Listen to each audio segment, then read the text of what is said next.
Thank you. And so we'll move that on to Abby, just following up to what Jeremy just had to say. From the banker's point of view, and I do want to point out the difference between a banker, which is Abby, and Mike, who's a lender. Abby typically provides the first mortgage position, all of which is secured and backed up by the SBA, and Mike brings in the second mortgage piece of it, the second component of that for the SBA. So Abby, when you're meeting with, let's say me as a small business owner, although I don't qualify, unfortunately, as a lender, there's discrimination for lenders here. How do you go about talking to someone like Fred who owns a school? So definitely to start with location. So speaking with Jeremy first, location helps, but also that down payment. So we're looking at 10%, 15% from you guys, and then making sure that you have that capability. If you don't have the 10, 15, that's when I say go back to your friends and family, and then come back to me and Mike. But definitely the cash flow. So taking what you pay for your rent, and if you are looking for a building that's $2 million, and right now you're paying rent for a building which should be sufficient for 500, that's when you're looking at the other 49%. Can you lease that out? Can you get other types of working capital and cash flow? Do you want to share space? Do you want a condo?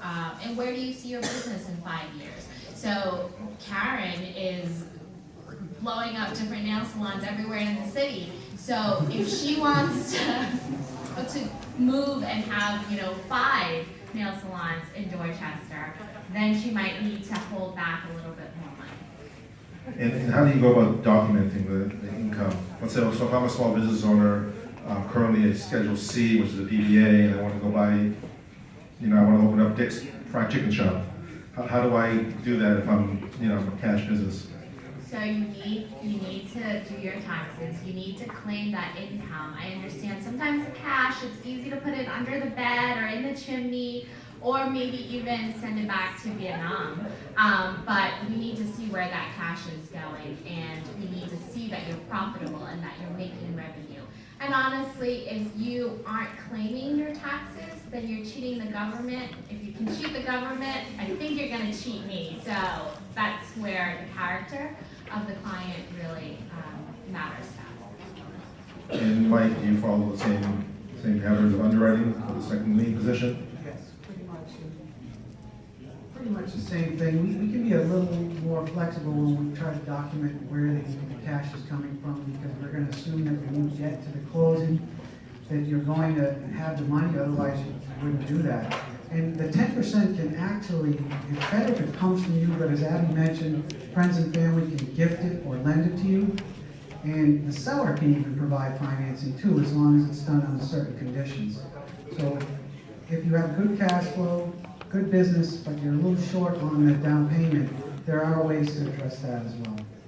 So can I, when I open my fried chicken shop, can I get a gift from someone or the seller is going to give me the 10% financing so I can essentially buy a piece of property with no money down? You can. I would say, caution you, that most banks are going to get a little nervous if you don't have the quotas, if you don't have any skin in the game. So they want to see that you've saved something and you have some liquidity to put into this project.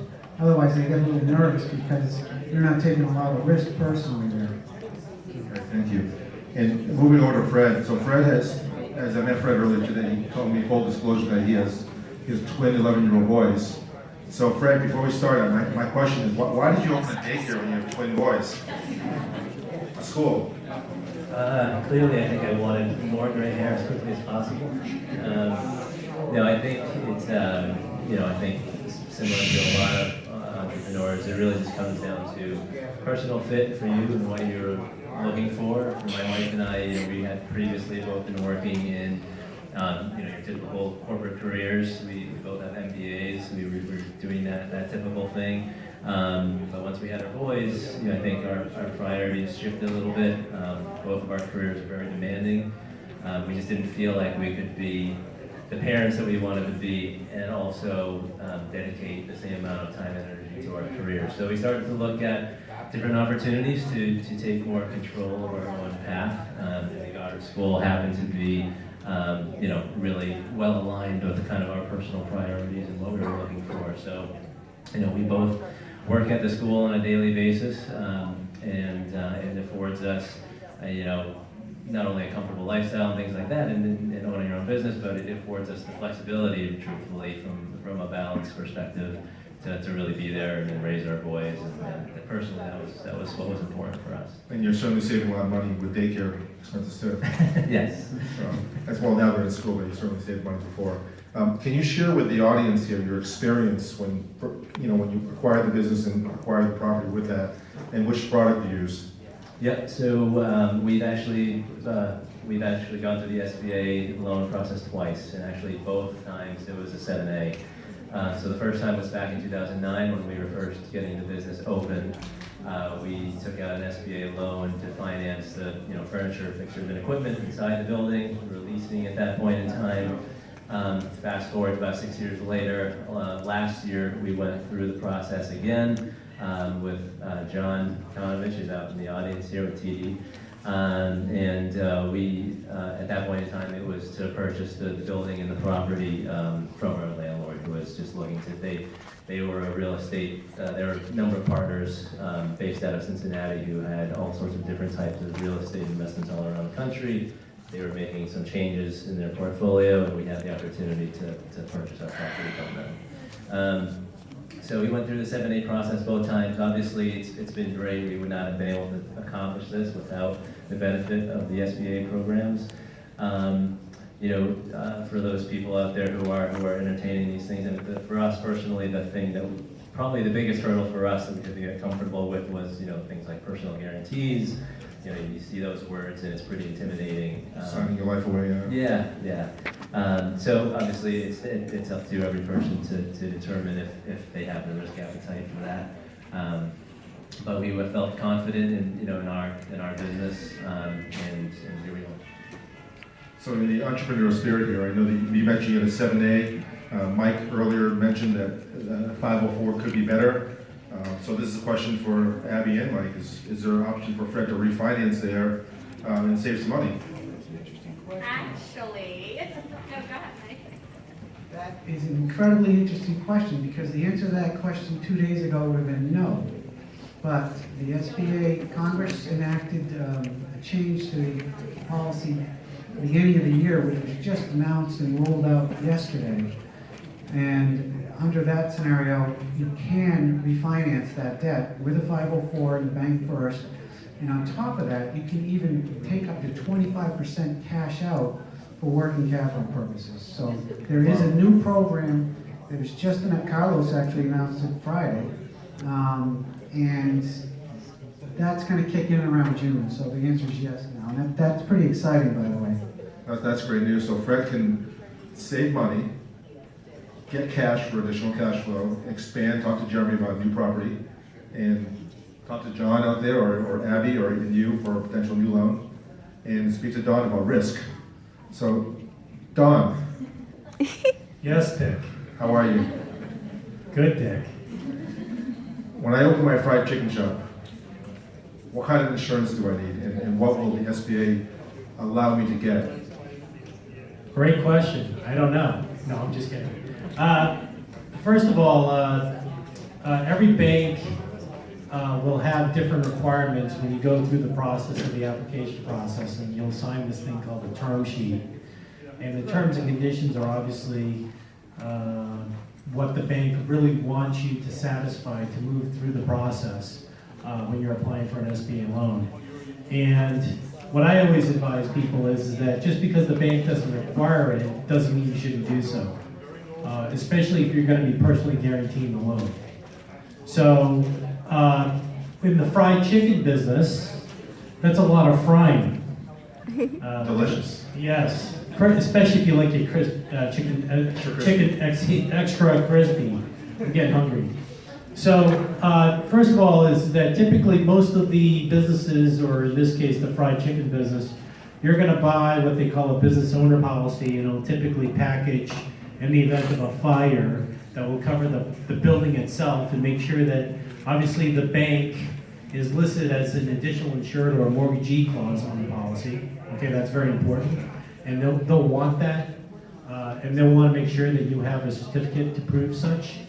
but also liability, because we all know that, you know, Dick doesn't like to take out the grease trap, so people slip and fall on the back kitchen floor. Well, that's why the chicken's gonna taste so good, Doug. That's right, that's right. And that's why you have rubber mats, by the way, right?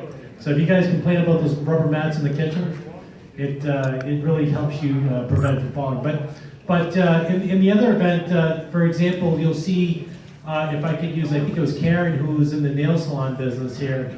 It's not uncommon that, you know, I talk to nail salon owners, yeah, I'm all set, I have insurance here, you see this thing, this piece of paper, I got it all covered. But what a lot of nail salon owners or people in specific trades that are professional trades don't realize is that you could be covered for the property, you could be covered for the building, you could be covered for the contents inside the building, and you could also be covered for liability in the sense that you didn't shovel out front, and so they decided to sue you, got caught up in the lawsuit. But what happens if I'm an actual nail technician and I am actually working on your beautiful fingernails, okay, and I stab you pretty hard, and you actually get a cut that ultimately iterates into a infection, and that infection leads to something else, and before you know it, you're coming back missing one finger, and That's not good, Doug. that's not a very good thing. And it happens to be your middle finger too, right? So, but what happens in a situation, are you covered in the event of a lawsuit that was originally caused, not because I slipped and fell, but because it's really had to do with your professional trade service, which is called professional liability. But when I got my 504, my 7A loan, they didn't list it as a requirement, right? Well, you call your insurance agent up and say, I'm being sued, my insurance policy is supposed to cover me, right? And the answer is no, because you are in a professional line of duty, and that requires what they call professional liability, okay? And so the moral of the story here, folks, is that I'm probably the most boring guy you'd want to talk to, but the reality is that when you're personally guaranteeing something, I'm probably the most important guy you want to talk to, because there are things that you can do without buying insurance to cover your butt, which is called avoidance. And then there are things that you can do to transfer the risk, which is called purchasing insurance. Thank you, Don. So, pass the mic back to Jeremy. I've got a question for Jeremy, and this could be an interesting one, which I have no idea what the answer would be. I know what the answer would be if I'm leasing, because I'm one of Jeremy's clients, and he actually sold a piece of property for me several years back.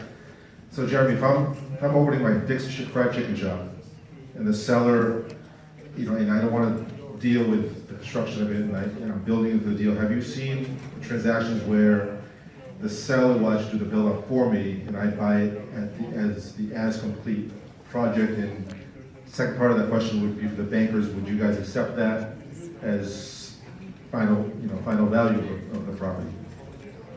Typically, if you're selling a building, typically as is deal, we are selling a few buildings now where the owner-user market is so strong with small businesses who want to see a nice return from their investment, and they want to control their own dividend. Because that market's so strong, we are seeing commercial building owners condoing their building. We have a few in the Needham Newton market now where it's in shell condition, and the ownership will deliver you a turnkey build out, and they'll just bake that price into the acquisition cost. I'll let the lenders speak as to how it is they like to structure that sort of fully baked value. Thank you. Yeah, I agree with Jeremy. There's a few developments in Dorchester right now that are condoized in their little retail condos. So we're more than happy to take a look at those, but we do wait until they're done. So when we order the appraisal, we'll take the development plans and the projection plans, and then. So Abby, at what point do I, as the business owner, come to you or Mike? When you are done talking to Jeremy and have put in an offer. So in the residential side, the real estate broker doesn't want to see me until I've been pre-approved. Can a business owner be pre-approved with SBA? So we will do term sheets, just like Don said. They are considered the commercial, quote unquote, pre-approvals. But we will take a look at your historical numbers and say, hey, Dick, you are pre-approved for this amount. But there's a lot of other variables that come in because you might be approved for 500,000, but your real estate that you're looking at for this fried chicken is only worth 300. Or if it's worth 700, then you need to put a little bit more down. As long as I have all my fingers, I'm good to go, right? Finger looking good? Well, yes, and you need to get life insurance from Don too. Oh, what? Really? Yeah, if you're personally guaranteeing it, we need to make sure that, you know, I'm sorry, when you're alive and after, that you can pay us. Wow. Gets a little expensive to open a fried chicken shop. Is it really expensive? How much would I expect to pay for insurance in this product? Let's Depends how much say, fried chicken you've been eating. let's say Jeremy sells me a build out for $1.2 million, and the seller wants to give me 10%, and I give fried chicken for a collateral. The answer is that you're looking at a simple policy, what they call term, that would essentially be collateralized by the, or assigned to the bank, so to speak. You have to make sure that happens, folks. I know other people that have purchased the policy and said, here it is, but they never do the formal collateral assignment to the bank. That's very important, because otherwise that's considered a technical default. So, but to answer Dick's questions, you know, if you're extremely unhealthy and uninsurable, I can actually still insure you, believe it or not. In other words, you know, for the business loan purposes, but you know, it can be cheap as, you know, less than $100 a month to maybe a couple $100 a month, and it all depends on the coverage amounts and the length and the duration of the coverage. I also want to add one important part, all kidding aside. This is a little bit kind of your strategy development and think tank session for those of you who are considering to get a 7A loan and you're starting a business and you have multiple partners that are involved. Rose from Harvard Pilgrim sitting over there, she's actually a wonderful, wonderful community advocate from Harvard Pilgrim, and many of you have heard of the Affordable Care Act and health insurance, and part of that federal legislation that passed and making sure that there's mandated health insurance out there is that there is this issue called tax control groups. So when you're actually bringing in investors as part of the equity group, or if you've got a partner who owns multiple chain restaurants,